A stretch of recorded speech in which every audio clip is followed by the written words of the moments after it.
Well, so excited this morning to have Ben Wright on as our guest. And there was a little bit of curveball thrown, as you guys can imagine, with all the big news that came out this past week of the acquisition with Yardi acquiring and kind of taking over WeWork. We were trying to get someone from that team over, and obviously because of bankruptcy proceedings and all kinds of stuff, we weren't able to do it. Ben was actually going to be the co-host on that podcast with the team over at Yardi, and ultimately now we've kind of thrown the curveball. So now he's the actual guest, and I brought Kurt in as a co-host.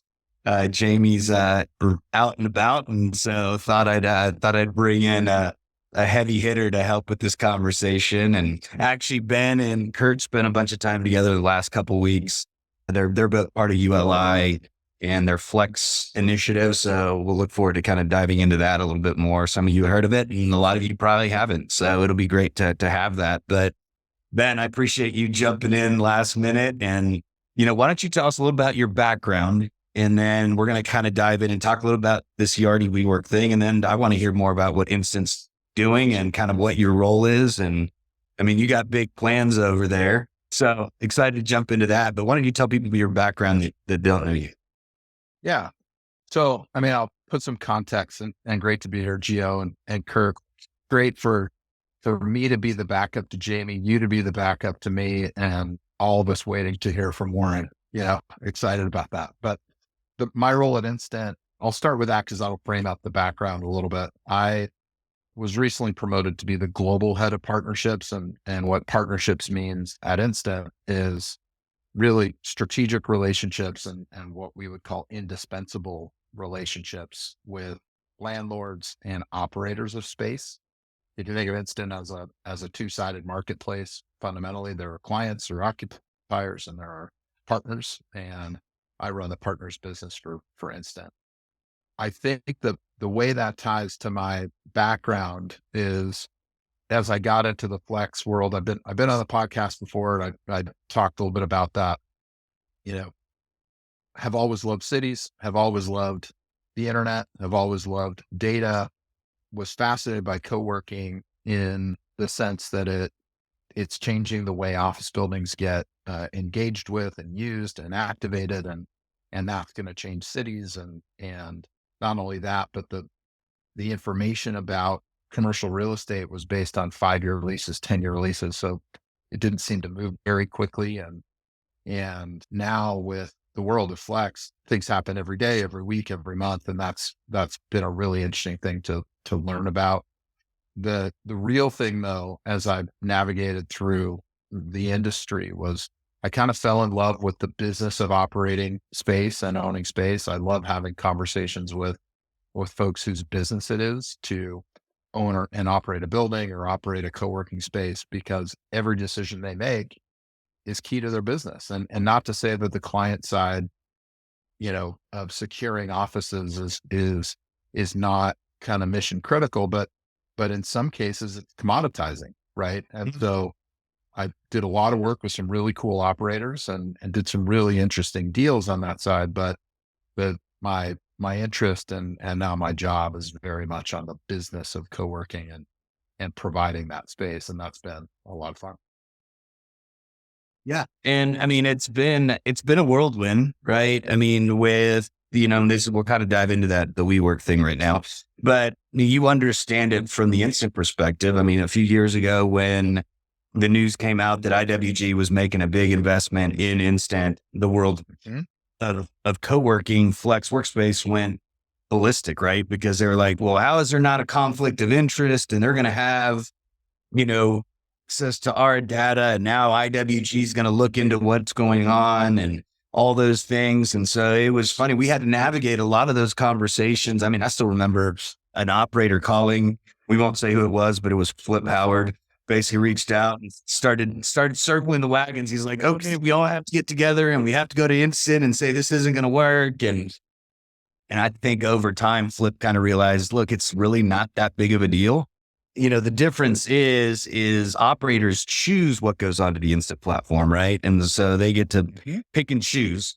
And that's a little different with Yardi. Yardi's like literally their operating system that a lot of them use to manage their back end. So they do know everything, right? And so, but that's been interesting. And so kind of let's start with kind of, do you want to dive in and talk about how Instant, the IWG relationship, kind of give people some background on that and kind of how that's played out? Yeah, absolutely. So that all happened, the relationship and the investment by IWG into Instant happened about a year before I joined. And it's really, it's really been interesting. And I'll just, this is going to be a very long answer and I apologize Yes. in advance, but my experience with it started with, hey, am I going to start, if I'm joining Instant, am I going to get special requests, right, from IWG to give strategic information about operators or data or things like that.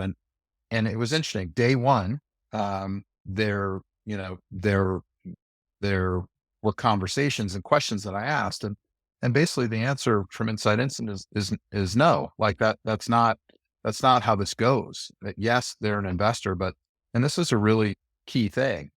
One, it's tremendously beneficial to a marketplace like Instant to have backing from the biggest operator in the world. And by biggest operator in the world, we're talking, you know, in terms of locations, you know, those of you that may or may not know, you have 6, 7 times more than the second biggest operator. So it's not all, so that there's a lot of benefit there, but there is a lot of complexity, which is, hey, what if, you know, what if they start to spin this to their own gains? Right? And so I was looking for that as somebody that's new. And again, my job is to serve all operators, not one operator. Right. And that's an existential question for my team and my job. If we're really only serving one, then why are we here? Right. And so those special requests really never came, and they still haven't a year and a half in. And I've watched the business kind of evolve. So I met with Flip personally. This was after, you know, this was after he went as far as to say, I'm pulling all my locations off of Instant, right? I'm not doing it. He was part of a handful of folks that did that. And one of the things I helped build at Instant was, again, I mentioned indispensable relationships. The first thing we needed to do is be transparent with every operator. Look, here's what we're doing for you. You know, here's the leads we sent you. Here's how many closed. Here's the trending over the years, because there was this event called COVID that kind of, you know, disrupted in different ways. If you were in Miami, it disrupted you in one way. If you were in Toronto, it disrupted you in a different way, but disrupted business in a huge way. So we wanted to look at that. And I remember meeting with Flip, and I looked at his revenue from Instant, and there was a massive dip after COVID, not during COVID, but after COVID with what Instant was providing. And that's because he pulled his stuff off.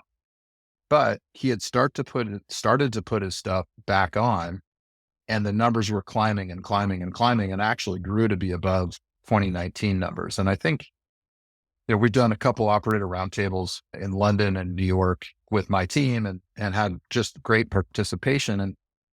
And I love to add, you know me, Gio, I actually love to ask the question that maybe I'm unsure what the answer will be. That it's an affliction I have.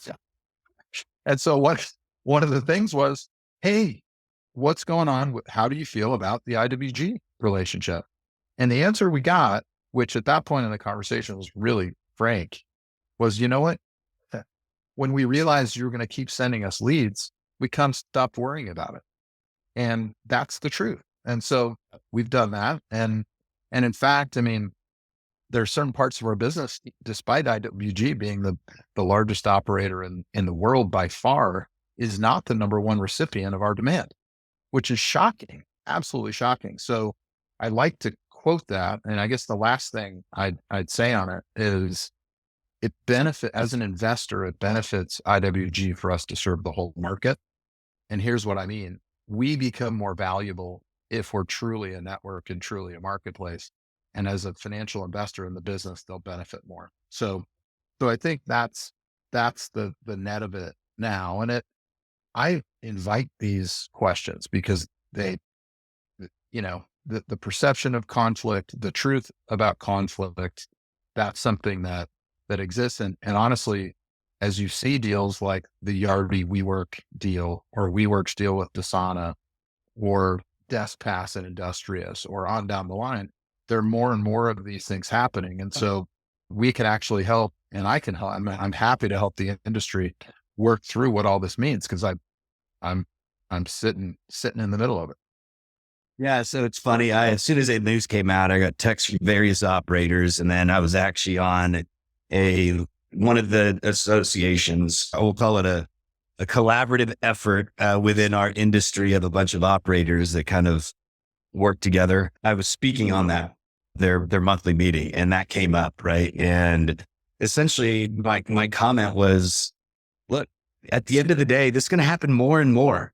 I mean, the more this industry comes around, the more it's going to be there.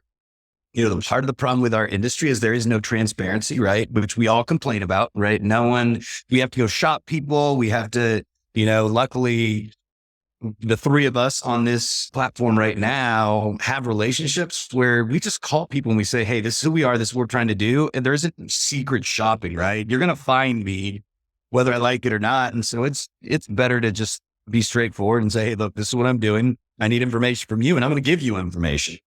And so, we use the hotel industry has the star report, right? You can find out what hotels occupancy is, what the rates are, all those things. And we don't have that in our industry, right? And so if we really want to head that direction, it's going to take things like this. It's going to take realizing, hey, you know what?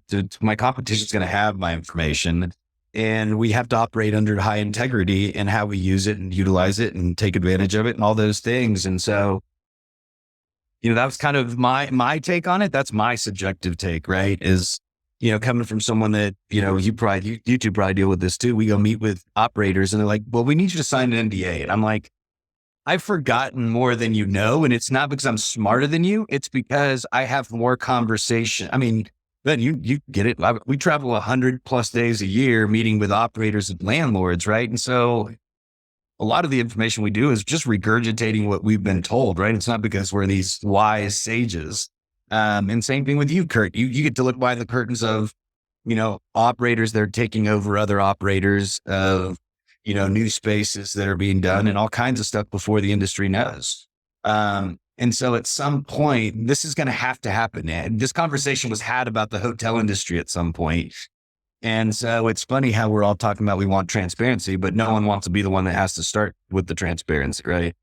Well, yeah, I'm going to go ahead and volunteer Ben to be the lens into all the operations and instant to be able to share with us these numbers. I think he's a really good candidate to do that. So well done, Ben. Thank you for raising your hand on that. Yeah. So Kurt and I work on the Flexing Experience Council that we founded together with Jacob Bates and Jamie Sinchik and Jorg from JLL. And I'm one of the things that we were meeting about with owners and operators in New York was how do you help the industry, especially owners and lenders, value flex revenue streams, right? And that's a really boring topic, but candidly, it unlocks financing to build out the next generation of the industry, which I think we all want. But the number one thing that group was saying is, look, we need benchmarkable data. So I'm going to tie this back to the previous conversation.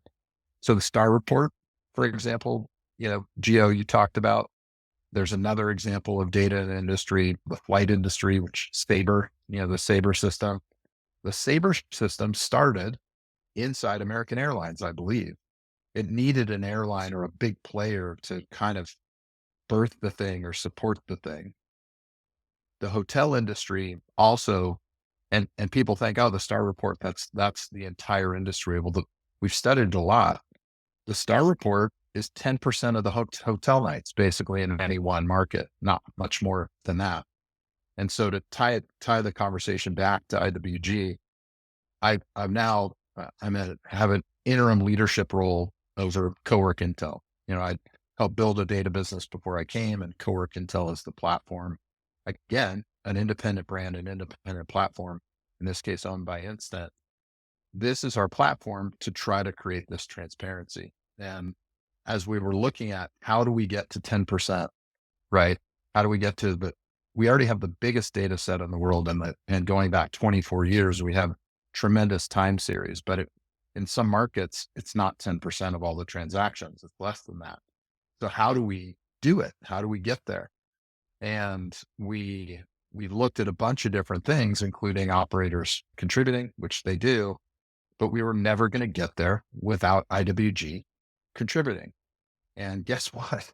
By themselves, IWG in some markets is more than 10% of the transactions in some markets that you look at.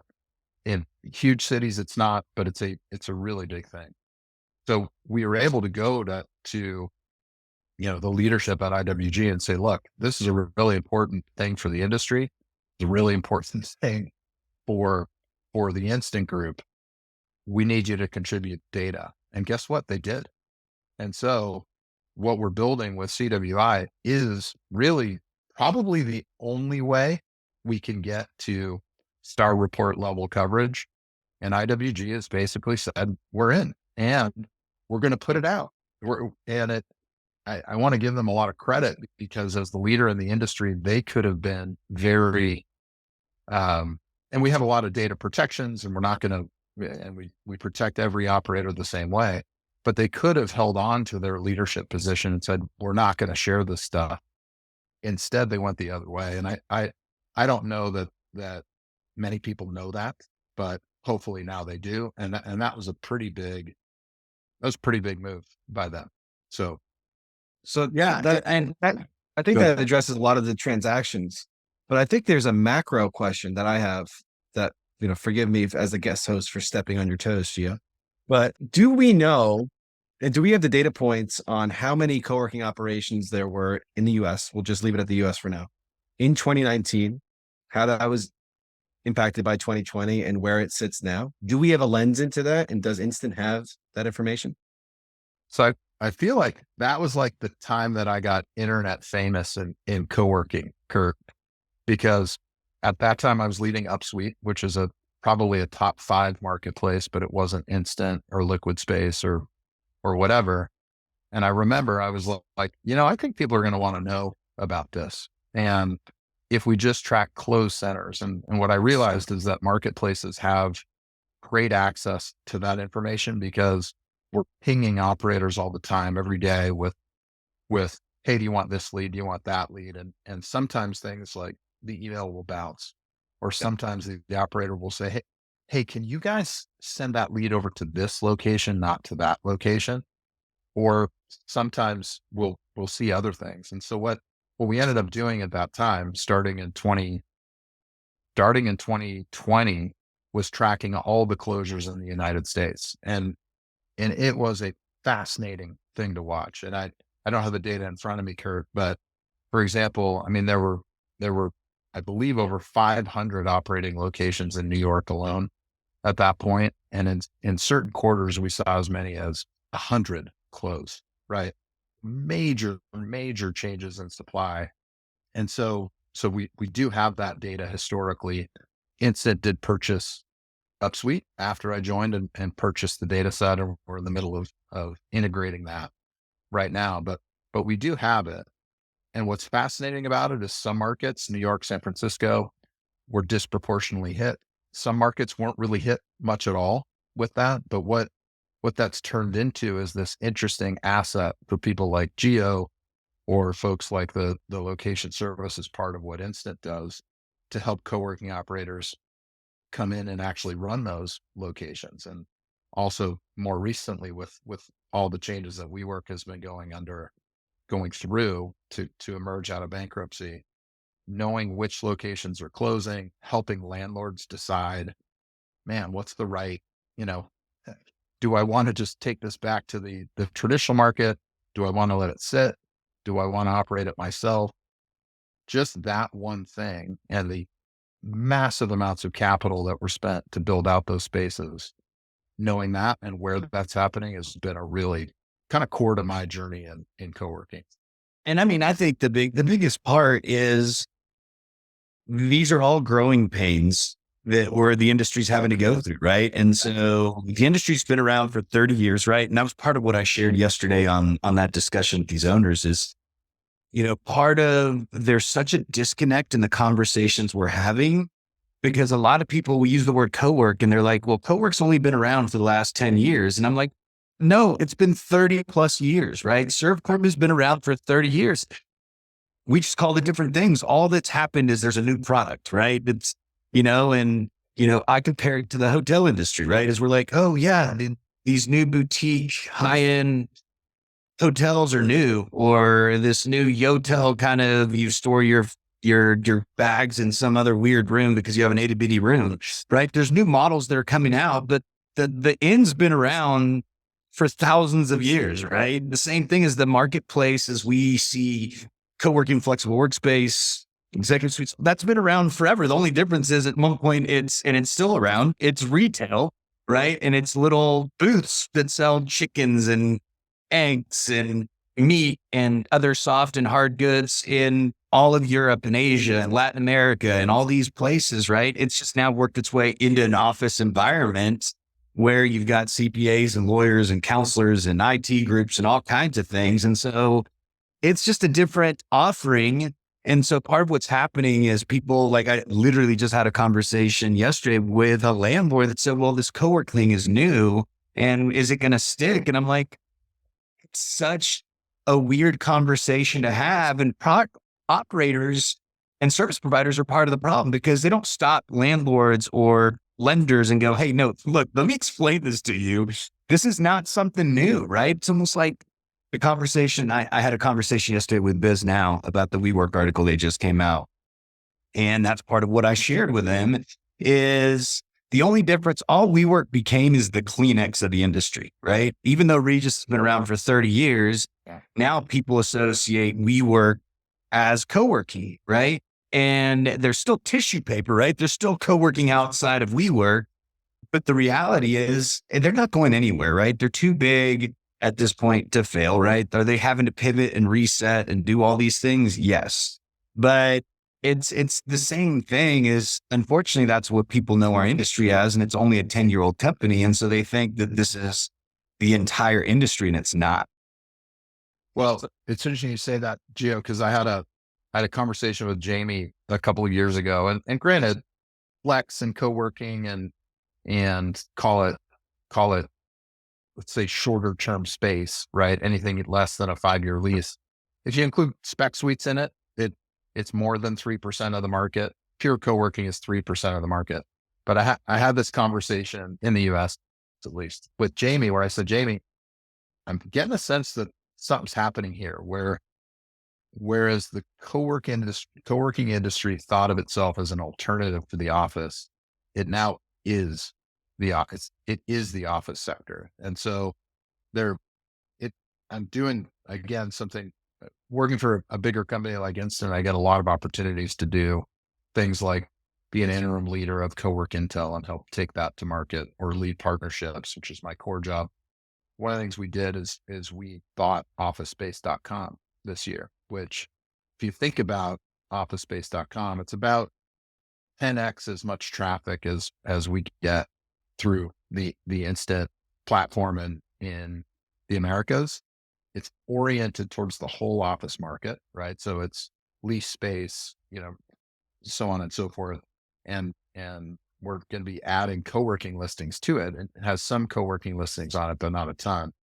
What we found is even people looking for the number one search term to that site is office space for rent, right? But if you look at the people that register on that site and the leads that are there, 85% of them are basically 10 seats and less, right? So the interesting thing is now that we're kind of, as Instant's broadening, you guys know that Instant's got a very big managed office presence where it's actually, creating and managing offices for single tenants, for oftentimes for large corporates, GSK, Amazon, others. But it's also got the marketplace business. What officespace.com is kind of allowing us to do is look at that entire, or at least at more of the office market, and see, which parts of this digital demand is really useful for co-working, which is useful for a spec suite or a managed office, or, a private suite that's pre-built. And it's really, honestly, it's a fascinating time. It's a fascinating, I'd say, time to be looking at how this is evolving, how the market's evolving, and that flex and co-working may not be the alternative to the office. It might actually be just another office, right? And so in that way, we've kind of arrived as an industry. Yeah, and I mean that kind of leads to the first big question. We've gotten to get away with this for 20 plus minutes without jumping into anything personal. But kind of talking about evolving and changes and just overall growth, right? As we're experiencing in the industry as operators, service providers, consolidations, all these things. I mean, you've had a pretty big personal life change in the last few years, right? You're an empty nester now.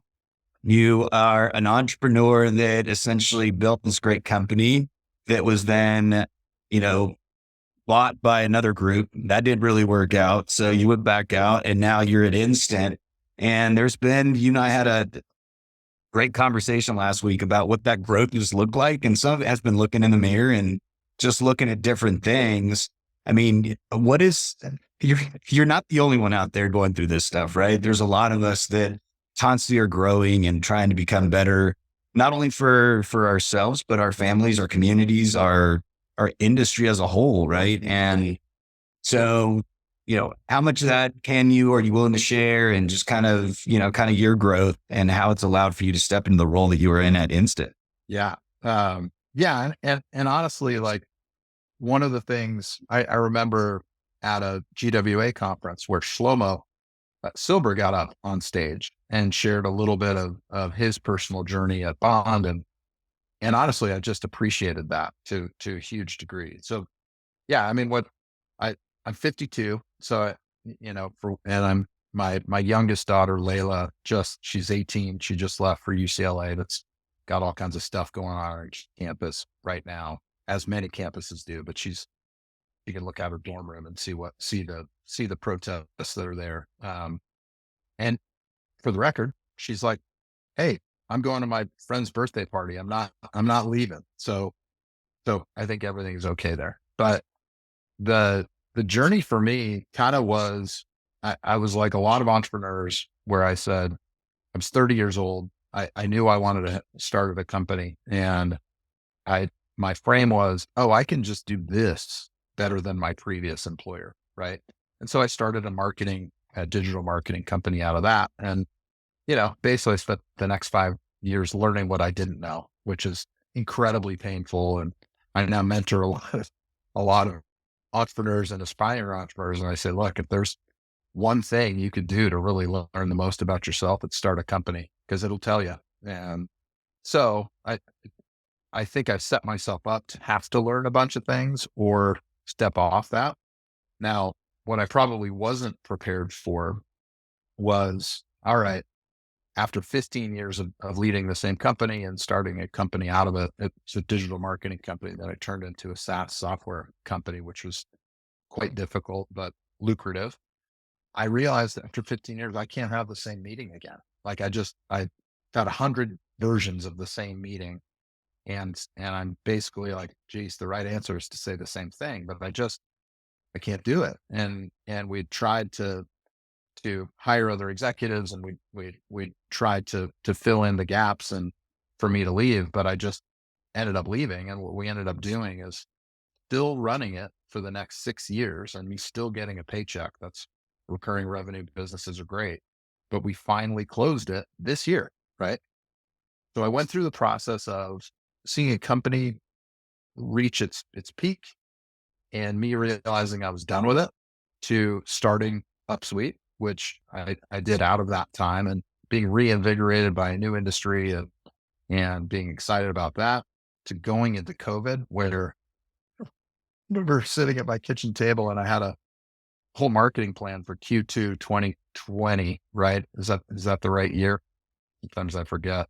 And being like, none of this matters. I could do all of this flawlessly, and it's not going to put more people into an office. So to then keeping it alive for a little while, then selling it I sold it to a company called Squarefoot. And honestly, Gio, I think I told you this. My main reason for selling it was I knew I'd missed out on about 20 years of learning of collaborating within a company. You know, I mean, running a company and starting a company, there's a little mythology around it, but one of the things it's not is, or one of the things it is, and it can be quite lonely. And so I'm like, look, I've spent the majority of my career starting and running things, and that's not all there is to careers. And so I joined a team, and candidly, I'm not sure. I think there were a couple people on that leadership team that were in favor of that acquisition, but most weren't. So I had to really realize, I was like, wow, that this is not a place that I am wanted. And for an entrepreneur who fashions himself to be important and in some ways, from my upbringing, like needed to feel important and had been an achiever, the best thing that could have happened to me at that point was for people to look me in the eye and say, I just don't care what you're about to say. And that was I shared this with you, and I'll share it with folks here, that my wife during that period talked to me and she said, yeah, you're talking a lot about your childhood. Like what's going on? I mean, basically this is 4 years ago, right? I'm in my upper 40s. And I was like, really? And there were some things that it really hurt me to not kind of feel valued and not have input and not be in the know. And a lot of entrepreneurs go through that, but I think I went through that doubly working for another company. And I had to work on it. And I had to realize there's some things I don't control. There's some things that I'm not going to know. And I've got to be comfortable with that. And so it was very, very difficult, but I do think it set me up to come into a company that probably did want me, does want me, and values what I say, but which, I'm a member of the global leadership team. I'm not the CEO, and I'm not the decision maker across multiple parts of the business. And candidly, it was a piece of growth I needed to do very much.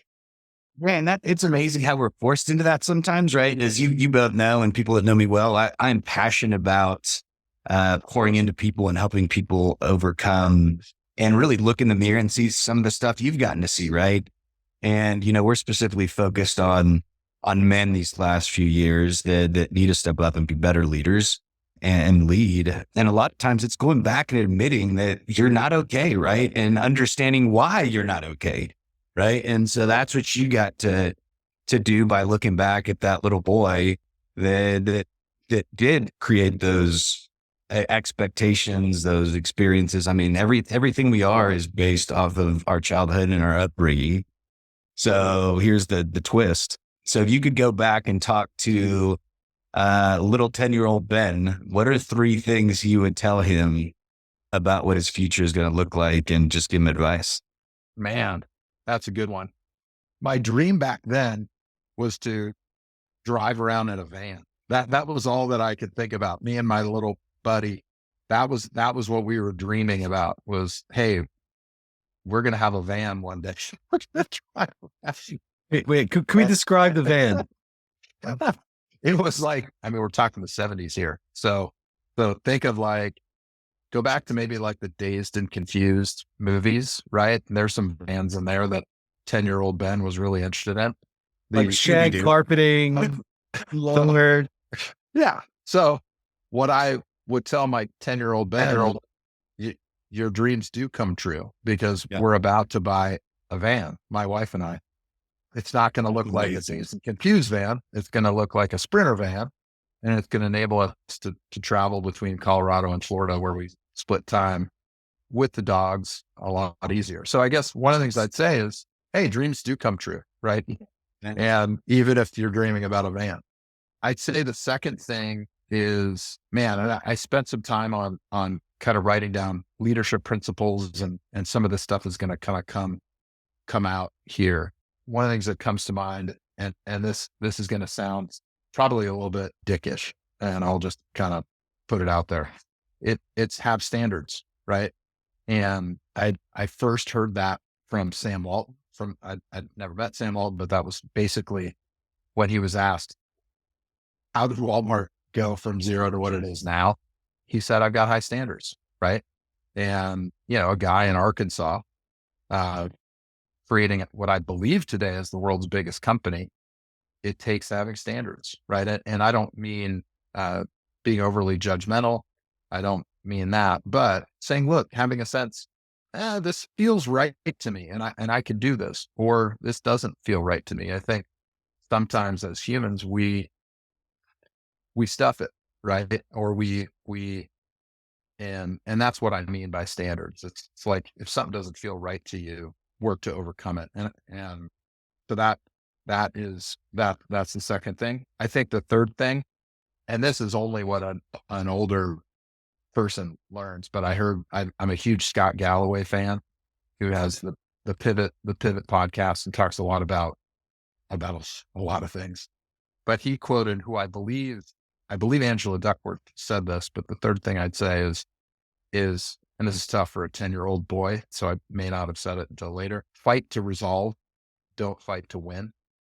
And in things like, I've now been married, my parents divorced when I was 5. I've now been married for we're about to be 22 years. And one of the secrets is, hey, everybody fights, everybody gets has conflict, and conflict is natural. But what are you really aiming to do? Are you aiming to win, or are you aiming to resolve? And if you are aiming to resolve, then you're in a good spot. And that works for marriages, works for friendships, works at work. So, that's what I'd say to 10-year-old Ben. And to your point is, I mean, and part of it is exactly I think part of the struggle that we've got in our society is exactly your caveat right there of, I don't know if he's ready to hear this. And the reality is that's the age we need to start teaching kids that conflict is okay, right? That it's not a negative thing. It's how you work through conflict that becomes negative, right? And so, I think that's the biggest issue that we've got right now in our world overall, and a lot of dynamics, is people don't know how to communicate, right? They just don't know how to communicate. And we assume because there's conflict that we don't like each other. And that's not what it is at all. It's just, we just have different opinions and positions, right? And so that's such a vital part as we work our way through communicating through life, and we interact with people, and because then we create conflict that doesn't exist, right? It's in our heads, and it's things we've created. But at the same time, the struggles we go through, what you have been through, have allowed for you to step into the role that you've stepped into at Instant, right? The role that you've grown into wasn't really the role you were brought into, right? Through you stepping up and leading things that you weren't expected to lead, and kind of using your entrepreneurial, outgoing, just go-getter personality, and people being let go and being changes, and all these things have led you into the position you're in now, which, let's kind of jump back into that, right? So, part of what, with Joe's departure and some of the changes, people haven't really known who and what Instant is. What are you trying to do? What are your goals? And you and I had a chance to talk about that. And so, kind of, you want to talk about kind of what Instant's, what the big picture is globally, and also in the US. I mean, most of our listeners are, North America based. So kind of what is your, what are you tasked with, and what are y'all trying to do? Yeah, that's great. And just to kind of address, because I was brought in working for Joe Brady. Joe actually lives about 2 miles from where I'm sitting right now, and he and I still hang out and have drinks and play golf. And he's an amazing guy. Joe's departure was more of a kind of let's call it it was a restructuring of the business. And what I mean by that is the company decided, as it's going through what is a really big change for the company, right? I've already kind of said, company started 24 years ago, helping fill Regis's in London using online tools, right? And it's gone through multiple evolutions, from doing things like innovating the managed office, which is the fully serviced but private office for companies all over the world, and done it. We actually calculated, just based on square footage, that would make Instant the 4th largest operator of space in the world. based on if it was a co-working operator, which is interesting. That's a really big business, for instance. It did that. It added a really impressive and smart consulting group called Incendium. Incendium consults with some of the biggest companies in the world about workplace strategy, sustainability, and so on and so forth. That group is incredibly intelligent and works with just mind-blowing companies. Then it decided to really invest in the partner side of the business, which is the part that I lead. And it really simply, it realized that as the world of real estate was about to go under a generational shift, Instant needed to not just look at owners and operators as recipients of demand, but as really clear partners. And and then at the same time, this will tell you how ambitious I think the leadership of Instant is. It decided to re-platform every bit of technology that it had ever built, right?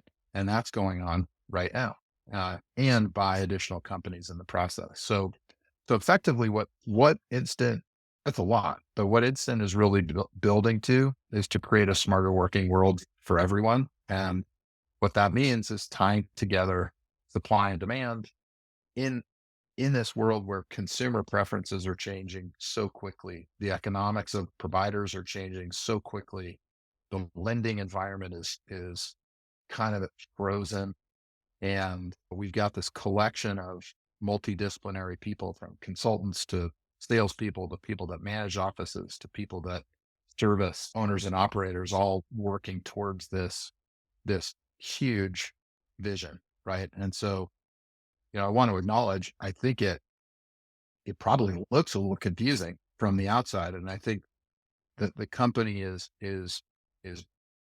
morphing into something that I think we're all really excited about. But to draw a fine point on it, what my group is doing with your audiences, owners and operators, is we're trying to be indispensable. We're trying to provide our data to where you can make really good investment decisions about what's a good location and a bad location, which oftentimes these are multi-million dollar investments that can make or break you, whether you're big or small, right?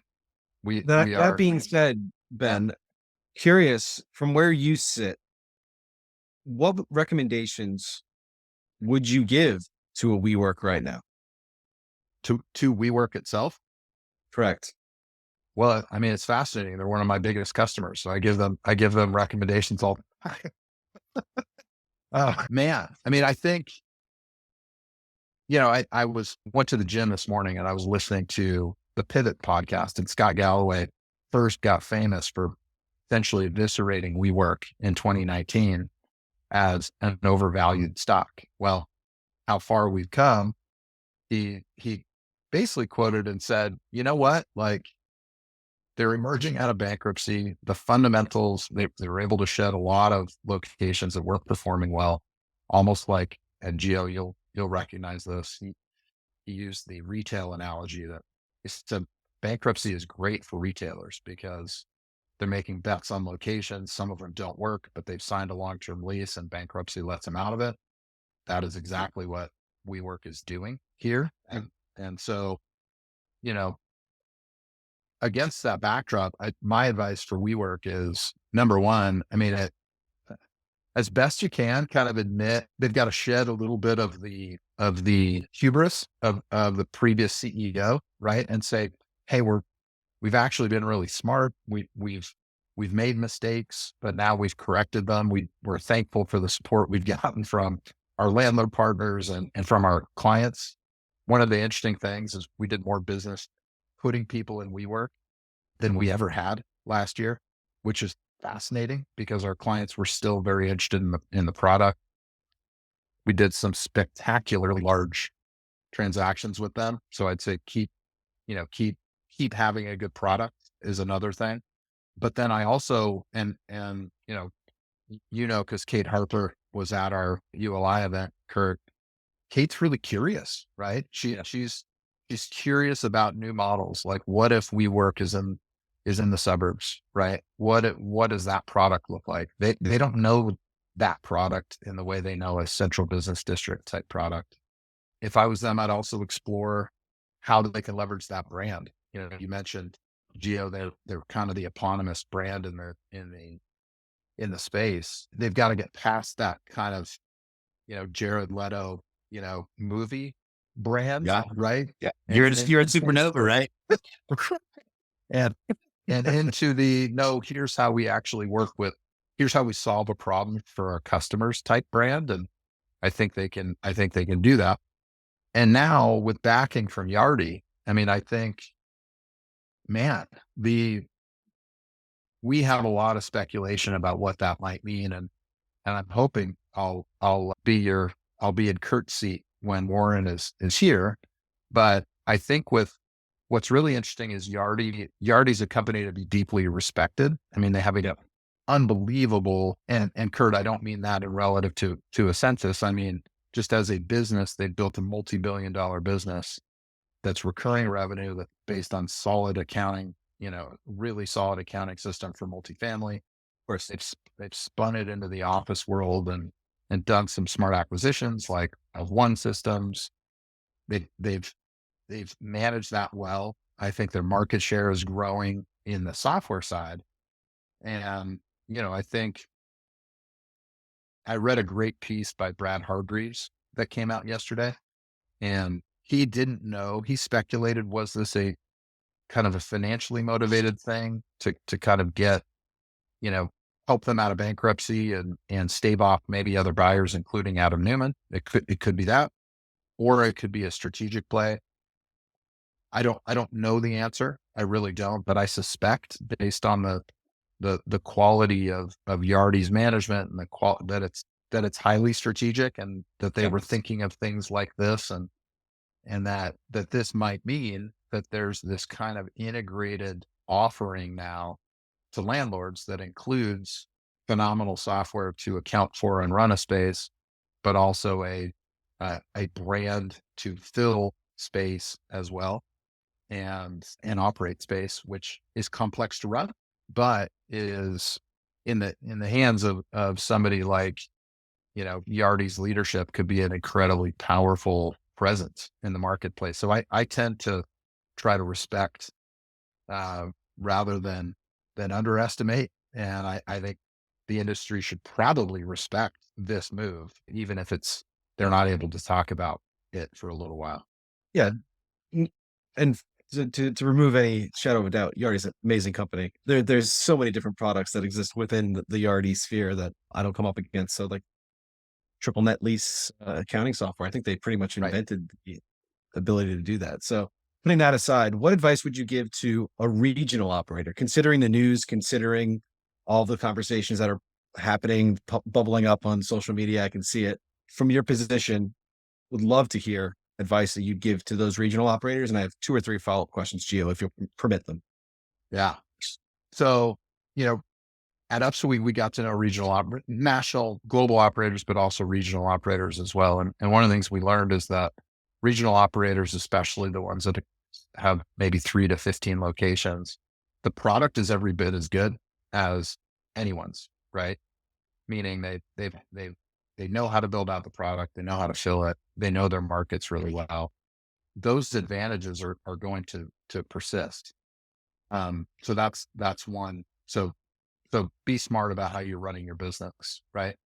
I think 2, I'm of the belief that the co-working market is not meant to be dominated by a handful of a few players. It's not, and yes, there's been some acquisitions and some centralization, but this is a very low barrier to entry business, meaning, yes, you have to build out space and buy furniture, but you can Access to do that. capital. You can kind of do that anywhere, right? And it costs the same, really. So with the proliferation of marketplaces and online demand, which is about 80% of, roughly 80%, this is a CoStar number, 80% of demand for flex and office space originates online.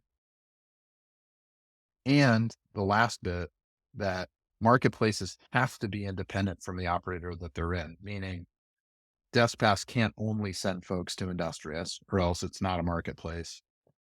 Instant can't cleanly send demand to IWG, or else it's not a marketplace. Same thing with co-working cafe. Co-working cafe can't exist if all it does is send folks to WeWork, right? And candidly, maybe WeWork site can't exist if it only sends locations to WeWork also. I think if I'm a regional operator, I really want to figure out how to navigate these channels, because the channels are only going to get bigger and bigger and bigger. And the channels themselves might start to coalesce, meaning that the marketplaces might coalesce, even if the operators don't always. So I don't know if that answer made any sense, but It does. hopefully it did. Yeah. And obviously, Last question, Kurt, for you. last question. We hear talk of consolidation. We hear talk of acquisitions. If you're a regional operator, do you see any groups that have successfully found access to capital to be able to either acquire other groups, maybe from other regions that you serve? Because a constant challenge that I hear from my customers is, we would love to grow. We'd love to grow by acquisition, but it's just so hard to get financing for these projects. It's so hard to tell our story. Maybe you could share with for the listeners best practices in those regards. You know what? I mean, so my wife runs Pilates studios, right? And she's bought some and sold some. And, I think you could argue it's no harder to get capital for maybe it's harder to get capital for a co-working operation than a Pilates studio. But what I would tell you is the first step towards transacting, buying or selling, is actually understanding what drives the value in a business. And having been an entrepreneur who's raised money and had to negotiate valuation, and now seeing buyers and sellers in the co-working world, what slows down acquisitions has actually very little to do with financing. In a lot of cases, it's the owner of the co-working center valuing the business differently than the acquirer. And it's really been that simple. Acquirers take a very non-emotional view of a business. They're buying cash flow, full stop. And in some cases, they're trying to maybe save on, like they could buy a regional operator who has already put the capital into the business and grown a region, right? But they're buying cash flow.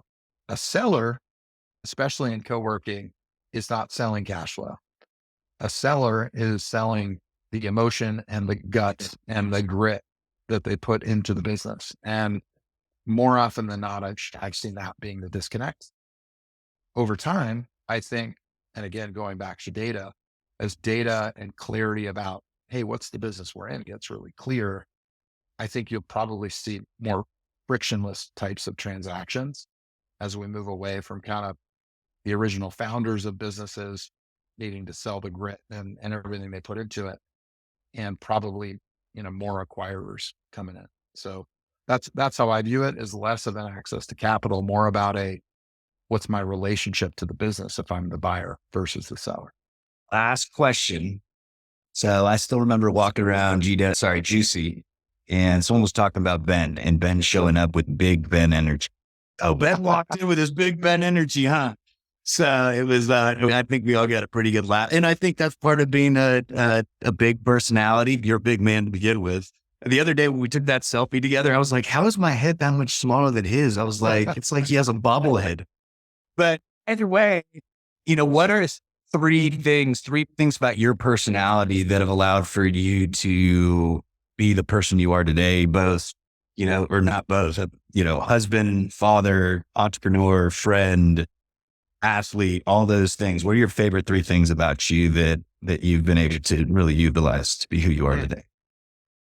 It's interesting. Sometimes you learn about yourself through your kids. And so I have my youngest daughter who, for about 24 hours when I learned she was a girl, because I have three daughters, I was disappointed that I didn't have a boy, because I suspected this might be the last one that we have.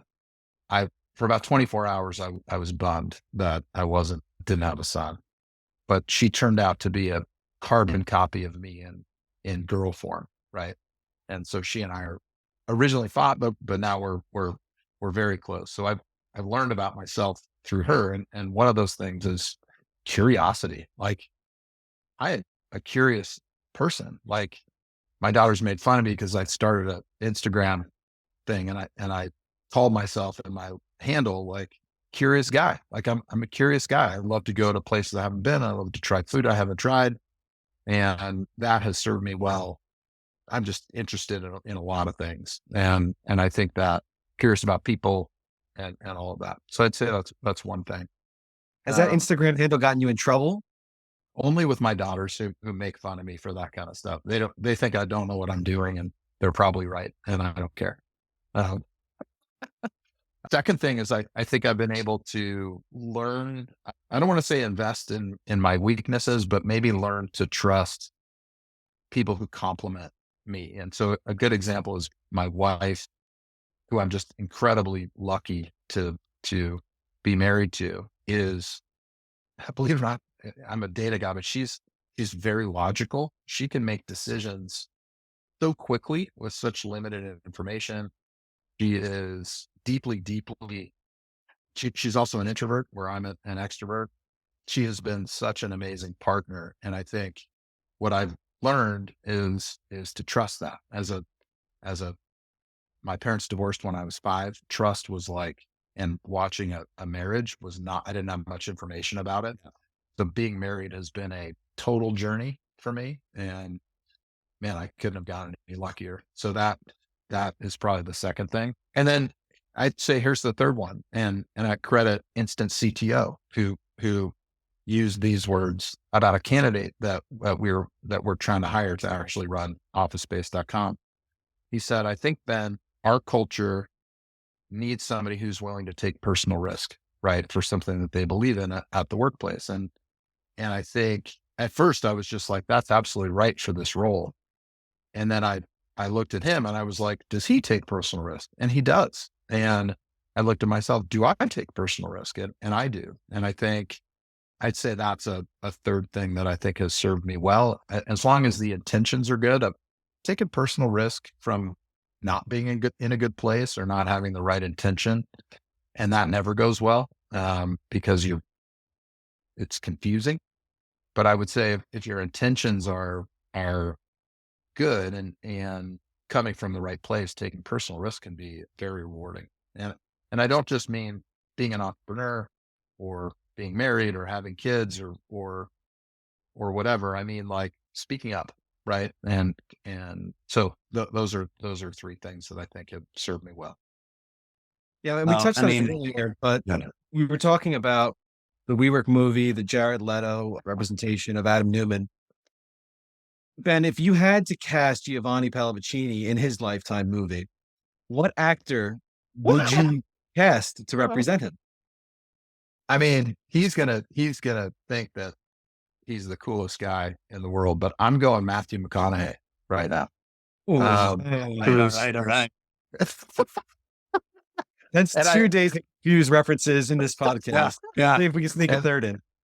yeah, I think it's Matthew McConaughey, and I read his biography and I learned a lot about his journey and all the things he's done, and I think he is a self-made man, and I think he's hysterical. But yeah, I'm going Matthew McConaughey, and Appreciate maybe that. I won't title the movie, yeah, but Let's not do that.